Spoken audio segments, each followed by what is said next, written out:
Hello friends, welcome to Anoop study zone. हमारा जो topic चल रहा था वो था न्याय निगमन, और न्याय निगमन में हम लोगों ने देख चुका था कि डायरेक्ट कंक्लूजन यानी कि प्रत्यक्ष निष्कर्ष हम लोगों ने देख चुका था। आज हम लोग देखेंगे इनडायरेक्ट कंक्लूजन यानी कि अप्रत्यक्ष निष्कर्ष।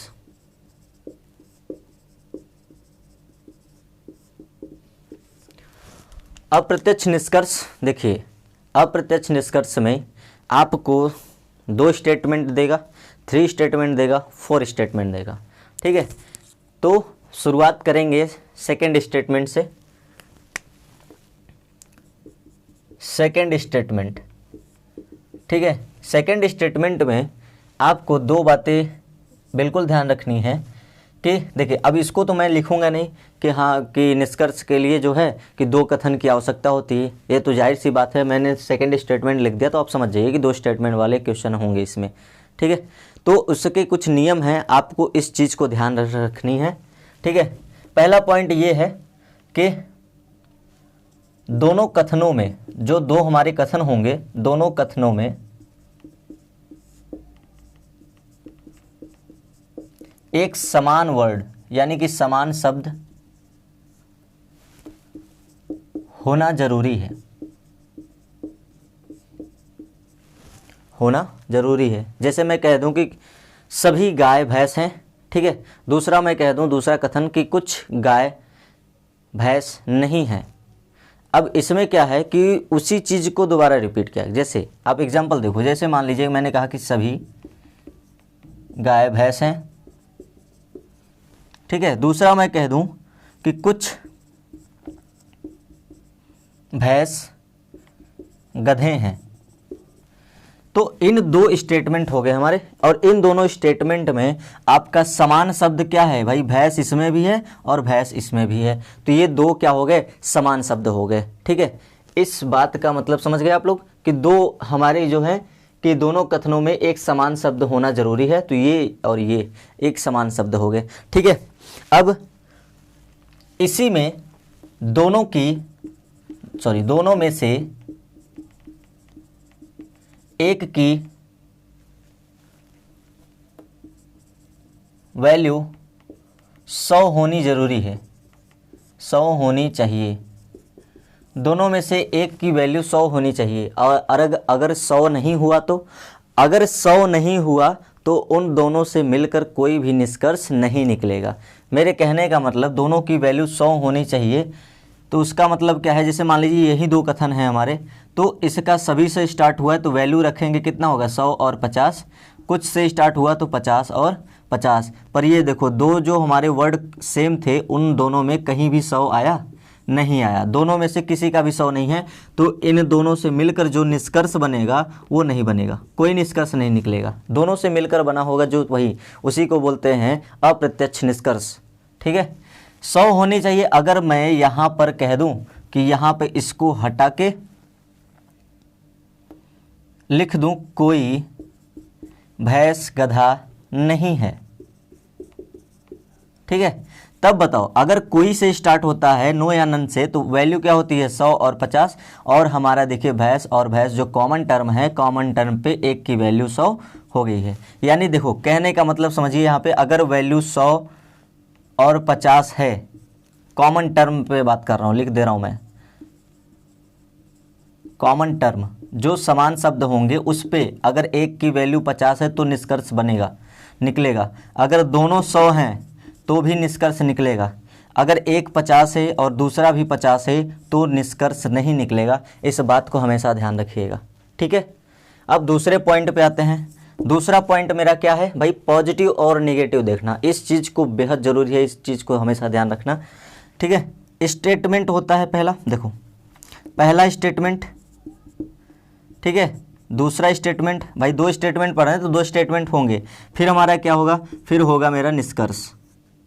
ठीक है, फर्स्ट स्टेटमेंट, सेकंड स्टेटमेंट और निष्कर्ष। आइए देखते हैं इसको। इस दूसरे पॉइंट को भी आपको ध्यान रखना है। दूसरे पॉइंट में अगर यदि आपका पहला स्टेटमेंट पॉजिटिव है तो दूसरा स्टेटमेंट भी अगर पॉजिटिव है तो निष्कर्ष कैसा निकलेगा? पॉजिटिव निकलेगा। ठीक है, अगर पहला स्टेटमेंट निगेटिव है, दूसरा पॉजिटिव है, तो निष्कर्ष कैसा निकलेगा? नेगेटिव निकलेगा। ठीक है ना भाई, पहला स्टेटमेंट मेरा पॉजिटिव है, दूसरा निगेटिव है, तो निष्कर्ष कैसा निकलेगा? नेगेटिव निकलेगा। यदि दोनों स्टेटमेंट, पहला भी स्टेटमेंट और दूसरा भी स्टेटमेंट निगेटिव हैं, दोनों स्टेटमेंट निगेटिव हैं, तो निष्कर्ष क्या होगा? नो रिजल्ट होगा। नो रिजल्ट, कोई निष्कर्ष नहीं निकलेगा। ठीक है, इस बात को ध्यान रखना। मैथ का इसमें ट्रिक मत अप्लाई कर देना कि प्लस प्लस का गुणा होता है तो प्लस होता है, प्लस माइनस माइनस होता है, प्लस माइनस माइनस होता है, माइनस माइनस प्लस हो जाएगा, तो ये नहीं है। अगर दोनों स्टेटमेंट निगेटिव हो गए और तो क्या होगा मेरा? कोई रिजल्ट नहीं निकलेगा। ठीक है, इस बात को ध्यान रखना। फिर भाई अगला मेरा होना है क्या? तीसरा नंबर में आपको ध्यान से रखना है क्या? इनकम और एक्सपेंस चेक करना है बस। इनकम और एक्सपेंस यानी कि आय और खर्च चेक करना है। और आय और खर्च आपको, जहाँ तक मैं सोच रहा हूँ कि आपको याद हो गई होगी। ठीक है, आपसे कल पिछले वाले क्लास में बोले थे कि आप इसकी वैल्यू याद रखना। कथन की जितने भी टाइप बताए थे, टाइप बता के उसका वैल्यू भी था और उसका नेचर भी था। इन दोनों को मैंने कहा था कि आप अच्छे से याद कर लेना, तभी काम आएगा। तो याद हो गया होगा। तो जो आय होता है वो आपको पता ही है कि स्टेटमेंट में देखा जाएगा, और खर्च जो होगा वो चेक कहाँ किया जाएगा? निष्कर्ष में चेक किया जाएगा। ठीक है, कंक्लूजन में। ठीक है, तो दो स्टेटमेंट के लिए आपको ये चीज़ें बिल्कुल ज़रूरी है और इस चीज़ों को ध्यान रखना है। ठीक है, तो चलिए एक बार फिर से समझ लेते हैं कि भाई पहला मेरा काम है कि एक समान शब्द ढूंढना।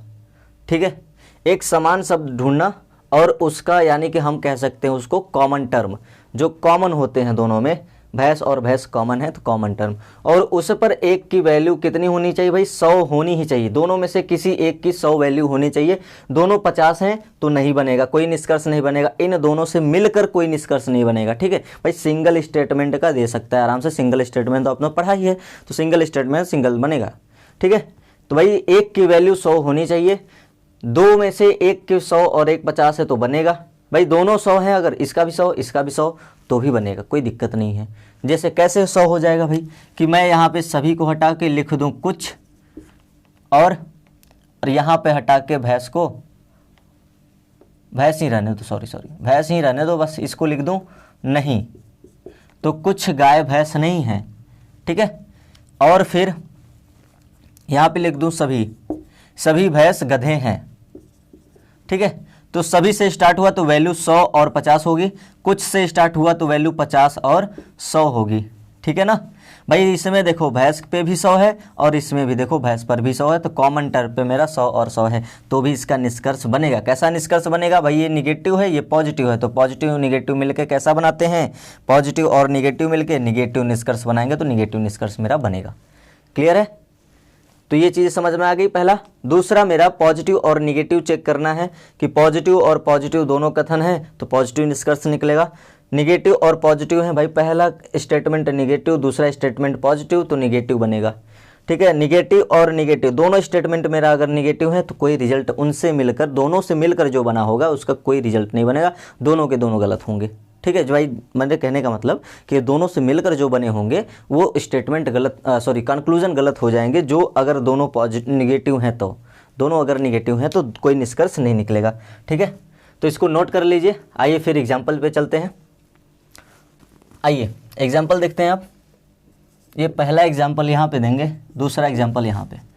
ठीक है, पहले एग्जाम्पल में स्टेटमेंट आपका है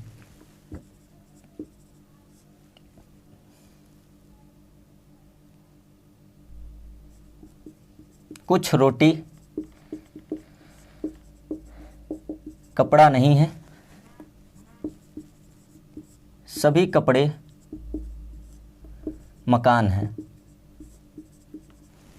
ठीक है, इसके कंक्लूजन यानी निष्कर्ष की बात करते हैं। पहला निष्कर्ष ये है,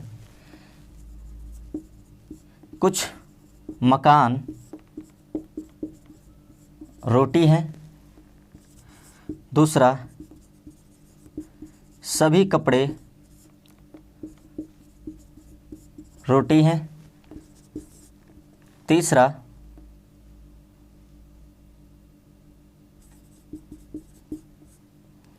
कोई मकान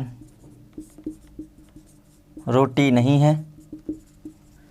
चौथा, 4 दे दे रहे हैं, 4 तो काफ़ी है। कुछ रोटी मकान नहीं है। ठीक है, दूसरे की बात करें तो दूसरे में भी स्टेटमेंट लिख देता हूँ। पहला स्टेटमेंट मेरा है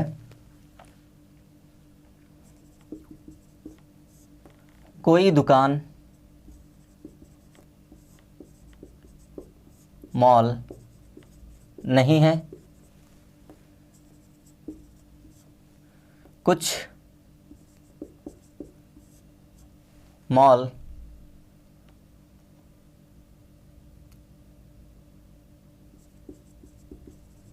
सड़क नहीं है। ठीक है, कंक्लूजन में पहला कंक्लूजन का निष्कर्ष यानी पहला निष्कर्ष, कुछ सड़क दुकान नहीं है। दूसरा, सभी सड़क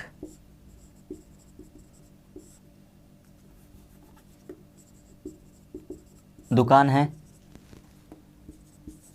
तीसरा, कोई मॉल दुकान नहीं है। चौथा, कुछ सड़क मॉल नहीं है। ठीक है, ये आपके एग्जाम्पल हो गए। एग्जाम्पल में पहले स्टेटमेंट में आपको देखिए, आप ध्यान से देखिएगा, समझिएगा ध्यान से कि सेकेंड स्टेटमेंट कैसे हल होता है। तो आपको स्टेटमेंट 2 दिया गया कि कुछ रोटी कपड़ा नहीं है, फिर दूसरा है सभी कपड़े मकान हैं। ठीक है, तो आपको यहाँ पे ये चीज़ देखनी है, सीधे के सीधे कंक्लूजन में आ जाना है। पहला देखिए, हमारा नियम अलग है कि भाई पहले हम सीधे कंक्लूजन पे आएंगे।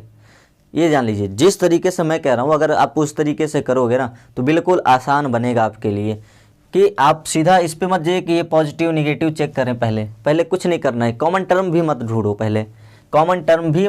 पहले कि कॉमन कपड़ा है तो कॉमन टर्म हो गया। कॉमन टर्म ढूंढेंगे अभी नहीं, पहले हम देखेंगे कि भाई ये निष्कर्ष जो है हमारा, निष्कर्ष किससे किससे मिलकर बना है, यानी कि किस किस स्टेटमेंट से मिलकर बना है। भाई इसमें देखो, अगर सेकेंड स्टेटमेंट के हैं तो उसमें सिंगल स्टेटमेंट का भी क्वेश्चन दे सकता है, कोई ज़रूरी नहीं है कि दोनों से मिलकर ही जो बने हैं वो यही देगा।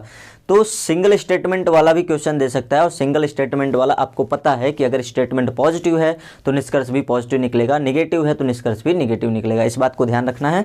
ठीक है, चलिए मकान और रोटी की बात करें तो मकान ये रहा, रोटी ये रहा। तो ये देखो, मकान और रोटी, यानी कि ये सिर्फ और सिर्फ किससे मिलकर बना है, पहले और दूसरे से मिलकर बना है।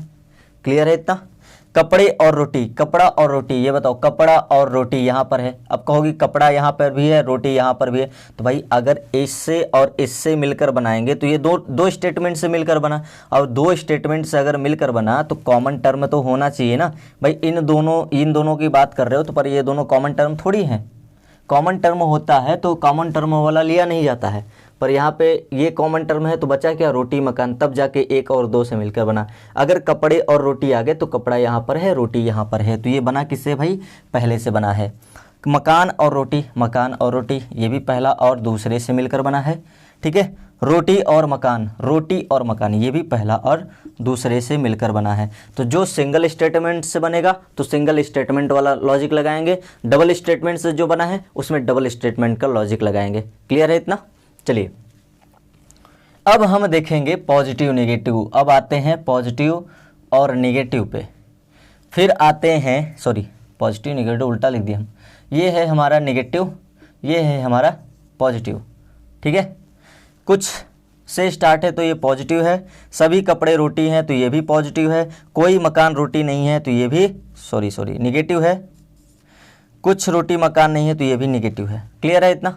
अब आते हैं कपड़े और इस पे आते हैं कॉमन टर्म पे, सॉरी कुछ रोटी मकान नहीं है, ये कपड़ा हो गया और ये कपड़ा हो गया, कॉमन टर्म हो गया। तो कुछ रोटी मकान नहीं है, तो कुछ और नहीं आता है तो क्या वैल्यू होती है भाई, 50 और 100 वैल्यू होती है। इसकी वैल्यू याद रखो आप लोग। सभी कपड़े मकान है तो भाई सभी से जो स्टार्ट होगा तो 100 और 50 वैल्यू होती है। तो मेरा पहला लॉजिक क्या है कि भाई कॉमन टर्म पे एक की वैल्यू 100 होनी चाहिए, दोनों भी 100 होंगी तो भी कोई दिक्कत नहीं है। क्लियर इतना भाई, दोनों में से कोई एक 100 हो, बस दोनों हो जाए तो भी बनेगा मेरा। तो पहले और दूसरे से मिलकर बनेगा निष्कर्ष। तो कैसा बनेगा भाई, बनेगा, जाहिर सी बात है बनेगा, पर कैसा बनेगा, पॉजिटिव और नेगेटिव मिलकर नेगेटिव बनेंगे, पॉजिटिव तो बनेगा ही नहीं, बिल्कुल नहीं बनेगा। ये आपको बताया गया कि भाई पहला स्टेटमेंट नेगेटिव दूसरा पॉजिटिव, तो निष्कर्ष कैसा बनेगा, नेगेटिव बनेगा। तो जो पहले और दूसरे से मिलकर बने हैं तो पॉजिटिव जो है वो तो गलत हो गए भाई, पॉजिटिव तो बनेगा ही नहीं, नेगेटिव बनेगा। तो ये तो पॉजिटिव है, पहले दूसरे से मिलकर पॉजिटिव बना है तो गलत काट दो, बनेगा ही नहीं। ये नेगेटिव, ये नेगेटिव, पर ये भी मैंने आपको पहले स्टेटमेंट की तरह बताया कि भाई इसमें भी आधे अधूरे सत्य हैं, पूरा सत्य नहीं मानना है आपको। जब तक आपका इनकम और एक्सपेंस चेक ना हो जाए तब तक आपको उसको पूरा का पूरा सत्य नहीं मानना है। क्लियर है?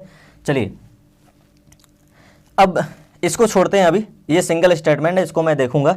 पहले इन दोनों को देख लेता हूँ कि भाई कोई नहीं है तो इसका 100 और 100 वैल्यू होगा भाई, कोई नहीं, नो या नन, 100। कुछ है और नहीं है, कुछ नहीं, इसमें भी देखो कुछ नहीं, 50 और 100, तो वैल्यू क्या होगी, 50 और 100 होगी। ठीक है ना? चलिए वैल्यू चेक कर लेते हैं। रोटी के पास है 50 रुपये और मकान के पास भी है 50 रुपये। तो ये बताओ, अगर रोटी के पास 50 रुपये है तो रोटी 100 रुपये खर्च नहीं कर सकता भाई। जिसके पास सिर्फ 50 रुपये है वो 100 रुपये कैसे खर्च कर सकता है, नहीं कर सकता ना। तो रोटी के पास 100 है, 50 नहीं खर्च कर सकता, सॉरी 50 है 100 नहीं खर्च कर सकता, गलत हो गए। मकान के पास 50 रुपये है तो मकान 100 रुपये खर्च नहीं कर सकता, बिल्कुल नहीं कर सकता। कहाँ से कर लेगा, उसके पास 50 रुपये है ही तो 100 रुपये नहीं खर्च कर पाएगा। ठीक है, तो ये भी गलत है। यानी कि दोनों दिखने में तो आधे सही लग रहे थे, दिखने में आधे सही लग रहे थे, पर दोनों के दोनों क्या हो गए, गलत हो गए। तो यही मैं बोल रहा था कि जब तक इनकम और एक्सपेंस ना चेक किया जाए तब तक आप श्योरली नहीं कह सकते कि ये दोनों सही है, मतलब जो भी है तो वो सही है। ठीक है, तो यहाँ पे गलत निकल गया इसका। अब आते हैं सिर्फ और सिर्फ सिंगल स्टेटमेंट पे।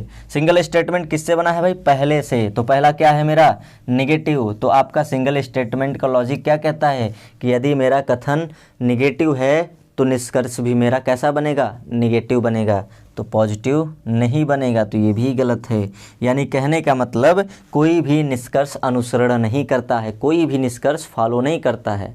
ठीक है, तो यहाँ पे सभी के सभी गलत हो गए। तो बताइए चीज़ें समझ में आई, चीज़ें समझ में आई होंगी कि कैसे क्या करना है, डबल स्टेटमेंट का कैसे सॉल्व करना है, समझ में आया होगा। तो आइए इस क्वेश्चन पे बात करते हैं कि भाई कोई दुकान मॉल नहीं है, तो ये क्या है, इस पे बाद में चर्चा। मेरा पहला काम था कि चेक करना कि कंक्लूजन किससे और किससे मिलकर बना है।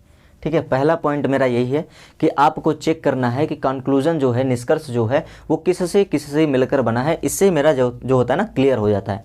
ठीक है, तो चलिए बात करते हैं सड़क और दुकान की। तो सड़क यहाँ पर है भाई, ये दुकान यहाँ पर है, तो ये बना किससे है, पहले और दूसरे से मिलकर बना है। क्लियर है इतना, पहले और दूसरे से मिलकर बना है। ठीक है, सड़क और दुकान इसमें भी है तो ये भी पहले और दूसरे से मिलकर बना है। मॉल और दुकान है तो मॉल और दुकान इसमें है। ठीक है, तो ये मॉल को मत लेना, मैंने आपको इसमें समझाया था कि भाई कॉमन टर्म रहेगा तभी तो होगा, एक दोनों से मिलकर बनेगा। जैसे देखो दुकान और सड़क मैंने लिया तो सड़क और दुकान ये कॉमन टर्म है, तो कॉमन टर्म को नहीं लिया जाता, छोड़ दिया जाता है। ठीक है, जो कॉमन है तो भाई वो कॉमन ही है, उसको क्या लेना देना है। पर इसको ये मॉल ये दुकान लेंगे तो गलत हो जाएगा। ये देखो मॉल और सड़क कॉमन टर्म नहीं है। ठीक है, तो मॉल इसमें है, सड़क दुकान इसमें है, तो मॉल और दुकान ये किससे मिलकर बना है, पहले से।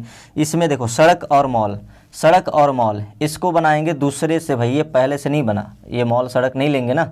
अभी आपको बताए हैं कॉमन टर्म है क्या है, दुकान मॉल नहीं है ना, तो ये सिर्फ दूसरे से मिलकर बना है। तो इसको पहले हम लोग क्लियर इसीलिए करते हैं क्योंकि ताकि हम समझ पाएँ कि कौन किससे मिलकर बना है। सिंगल स्टेटमेंट से बना है तो सिंगल स्टेटमेंट वाला लॉजिक लगाएंगे, और डबल स्टेटमेंट से बना है तो डबल स्टेटमेंट वाला लॉजिक लगाएंगे। क्लियर है? आइए अब देखते हैं पॉजिटिव नेगेटिव। ये कैसा है भाई, कोई मॉल नहीं, दुकान मॉल नहीं है तो नेगेटिव है। कुछ नहीं आया तो ये भी नेगेटिव है। कुछ सड़क दुकान नहीं है तो नेगेटिव है ये। सभी दुकान ये पॉजिटिव है। कोई से स्टार्ट हुआ तो नेगेटिव है, कुछ नहीं है तो नेगेटिव है। क्लियर है? क्लियर है? ठीक है, चलिए अब मैं कॉमन टर्म पे आता हूँ। कॉमन टर्म क्या है भाई, मॉल और मॉल है, ठीक है। कोई दुकान मॉल नहीं है, तो कोई से स्टार्ट होगा तो वैल्यू क्या होगी 100 और 100। कुछ मॉल, ये बताओ कुछ से स्टार्ट होगा तो 50 और 100 होगा, नहीं है ना, इसलिए अगर केवल ये नहीं होता भाई कि कुछ मॉल सड़क हैं तो भाई 50 और 50 वैल्यू होती, पर ये कुछ मॉल नहीं है, दुकान सड़क नहीं है, तो 50 और 100 वैल्यू होगी। क्लियर है यहाँ पे? तो बताओ कॉमन टर्म क्या है, मॉल और मॉल। किसी एक की वैल्यू 100 है, बिल्कुल है मेरी भाई, मॉल पे मेरा 100 यहाँ पर है, यहाँ पे मॉल 50 है, कोई दिक्कत नहीं, एक की वैल्यू 100 होनी चाहिए, दोनों की 100 होगी तो भी बनेगी, ये आपको अच्छे से बताया गया है।